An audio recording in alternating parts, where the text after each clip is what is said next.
30 de abril de 1975. Los tanques T-54 del Ejército Popular de Vietnam atraviesan las rejas del Palacio de la Independencia y las campanas del fin de la guerra resuenan en Saigón. La ciudad, alguna vez vibrante capital del sur, cayó entre humo, sirenas y la desesperación de quienes trataban de escapar. Esta caída fue más que una derrota militar. Fue el símbolo ineludible del fracaso americano y el cierre de una era de intervencionismo. Aquella mañana marcó el final de la guerra de Vietnam, pero también el cierre brutal de una era de arrogancia imperial. En esta oportunidad, vamos a revivir esas últimas horas donde los estruendos y la vergüenza sellaron una de las derrotas más simbólicas del siglo XX. La historia que terminó con helicópteros despegando desde los techos de Saigón se inició 2 décadas antes, en un mundo marcado por la Guerra Fría. Todo comenzó en 1954 cuando los franceses, derrotados en Dien Bien Phu, abandonaron Vietnam. Entonces se firmaron los Acuerdos de Ginebra que dividieron al país con el paralelo 17. El norte comunista bajo el liderazgo de Ho Chi Minh y el sur apoyado por Estados Unidos como barrera contra la expansión roja en Asia. Washington no veía solo un país, sino una ficha clave en el tablero global. Según la teoría del dominó, si Vietnam caía bajo las garras del comunismo, lo harían luego Laos, Camboya, Tailandia y más países asiáticos. Por eso, desde 1965, los norteamericanos se lanzaron a una guerra muy lejos de su casa. Más de 500,000 de soldados combatieron en selvas hostiles contra un enemigo feroz, el Vietcong y el Ejército del Norte. Bombardeos masivos, napalm y ofensivas sangrientas como la del Tet en 1968. Nada alcanzó para quebrar la resistencia vietnamita.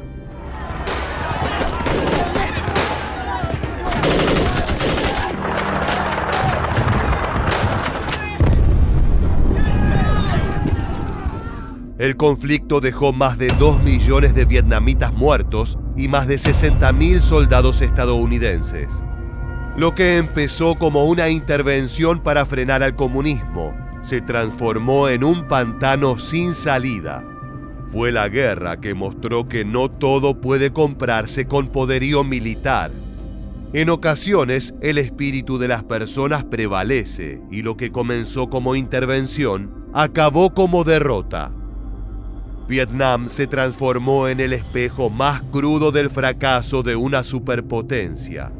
Y la cuenta regresiva hacia la caída de Saigón ya estaba en marcha.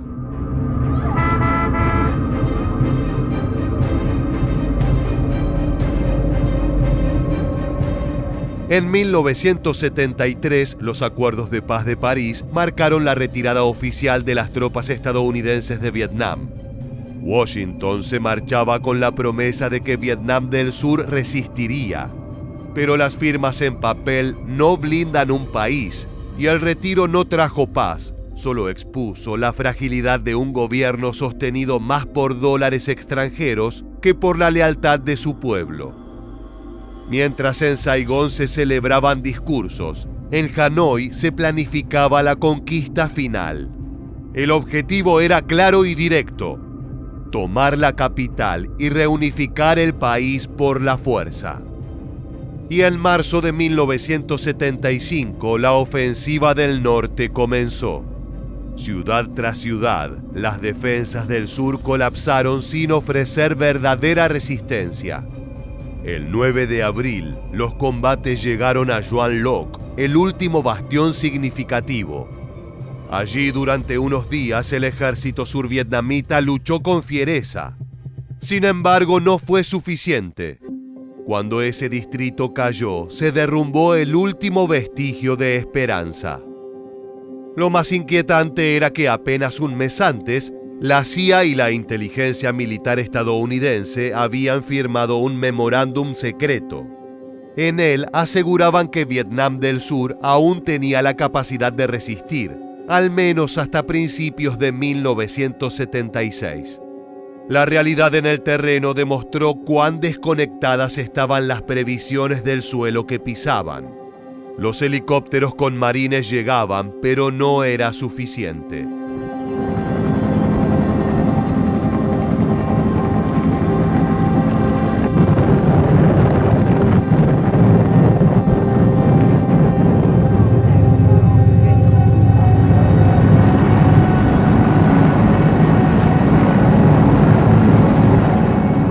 A medida que las divisiones del norte cerraban el cerco sobre Saigón, la moral del gobierno se desintegraba. El presidente Nguyen Van Thieu, abandonado por sus aliados norteamericanos, dimitió y huyó. El liderazgo político se convirtió en un desfile de fantasmas.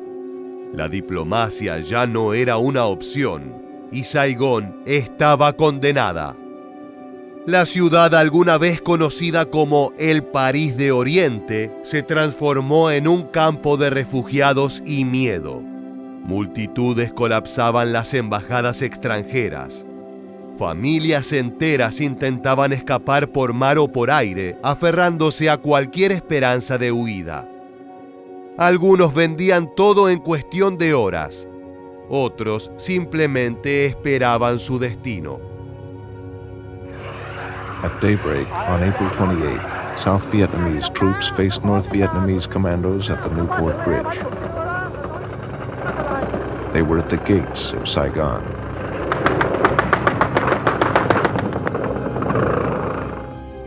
...29 de abril de 1975... El estruendo de la artillería del norte golpea las afueras de la ciudad... ...y las primeras granadas caen sobre Tan Son Nhat, el aeropuerto principal. La pista se convirtió en un cementerio de aviones humeantes y los proyectiles sellaron el mensaje que ya era un grito. No hay más salida ni por tierra ni por aire. Fue entonces cuando la Casa Blanca activó la operación Frequent Wind.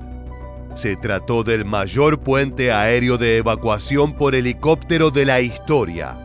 No era una retirada estratégica ni heroísmo. Era pánico con forma de alas. North Vietnamese artillery was falling intermittently on the airfield. We no longer had any capability to use fixed-wing airplanes, that is, for the evacuation because of the artillery fire on the airstrip. I told the ambassador that we didn't have a great deal of time left, that we would probably have to leave that night. He went into my other office where I still had one secure telephone operating, and at that time got authority to begin the evacuation from the embassy.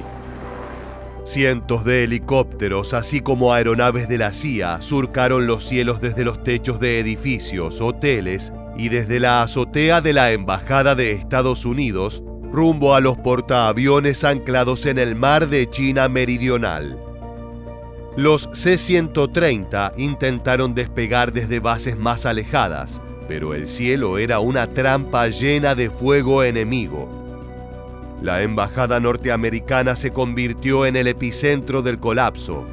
A lo largo del muro perimetral, miles de vietnamitas se agolpaban, gritando, llorando, trepando rejas bajo el sol y la pólvora. Afuera, mujeres suplicaban con sus bebés en brazos, entregándolos a soldados sin saber si los volverían a ver. Adentro, empleados destruyendo documentos, diplomáticos rezando en silencio y helicópteros que aterrizaban en la azotea cada 10 minutos.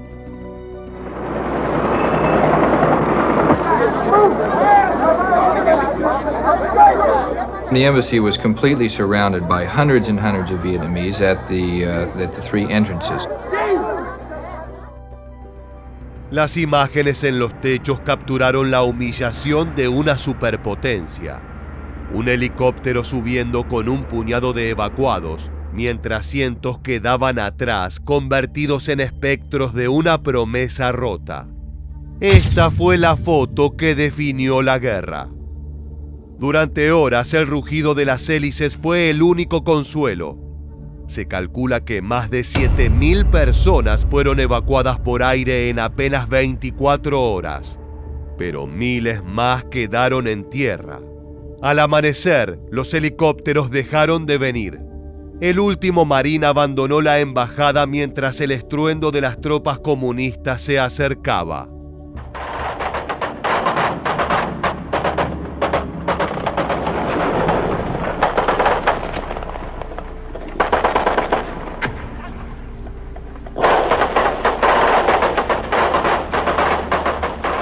Finalmente el cielo se despejó, las puertas se cerraron y el silencio que siguió fue más brutal que cualquier explosión. El 30 de abril de 1975 a las 11:30 de la mañana, las puertas del Palacio de la Independencia se abrieron sin un disparo.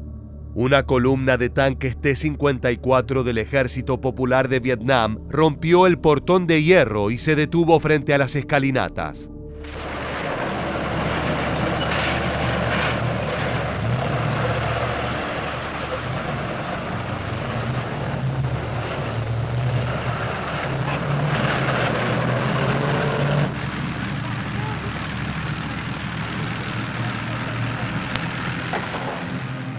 Nadie los enfrentó. La resistencia había sido sofocada y lo que quedaba del mando político solo esperaba lo inevitable. Desde el interior, Duong Van Minh, presidente de Vietnam del Sur por apenas 43 horas, pronunció unas pocas palabras por radio. Entregamos el poder incondicionalmente. Esperamos evitar más derramamiento de sangre. No hubo aplausos ni alivio, solo la marcha de las botas sobre el mármol y el ascenso de una nueva bandera roja con una estrella dorada en el centro. Y así la unificación se firmó con pólvora. La ciudad que alguna vez fue símbolo del proyecto occidental en Asia, cambió su nombre en honor al líder comunista que había soñado una Vietnam unida. The city of Saigon was renamed today. The victorious communists who forced the city's surrender said the capital of South Vietnam henceforth will be known as Ho Chi Minh City. Pero la paz no llegó automáticamente. En el interior de la ciudad liberada comenzó un proceso profundo y brutal de control. Detenciones masivas, campos de reeducación, fusilamientos, censura y persecuciones. Quienes habían colaborado con Estados Unidos o con el gobierno del sur fueron considerados enemigos del pueblo. Para muchos, la liberación sonó como una sentencia para media nación. Sin embargo, no todo fue revancha. El norte también buscaba reconstruir. El país estaba devastado tras décadas de guerra. Infraestructura en ruinas, millones de desplazados, huérfanos y un sistema económico al borde del colapso. La prioridad del nuevo gobierno era consolidar el poder comunista, unificar el sistema político y, sobre todo, demostrar que podían gobernar el país entero. La caída de Saigón no fue solo el fin de una guerra, fue el colapso de una ilusión compartida. Para millones de vietnamitas significó el derrumbe de una promesa de libertad. Para Estados Unidos, el golpe moral de una superpotencia forzada a aceptar su derrota más amarga. Las imágenes de la evacuación quedaron impregnadas en la memoria colectiva. En Vietnam, muchos celebraron la reunificación, mientras otros comenzaron un exilio silencioso. En Estados Unidos el patriotismo se volvió pregunta y Vietnam pasó a ser más que un lugar. Se convirtió en una herida.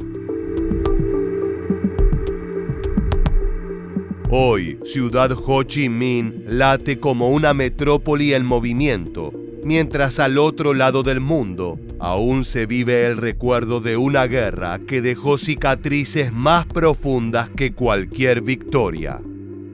Así llegamos al final. Si te gustó este video, no olvides suscribirte. Te esperamos en nuestra próxima entrega para seguir descubriendo la historia militar.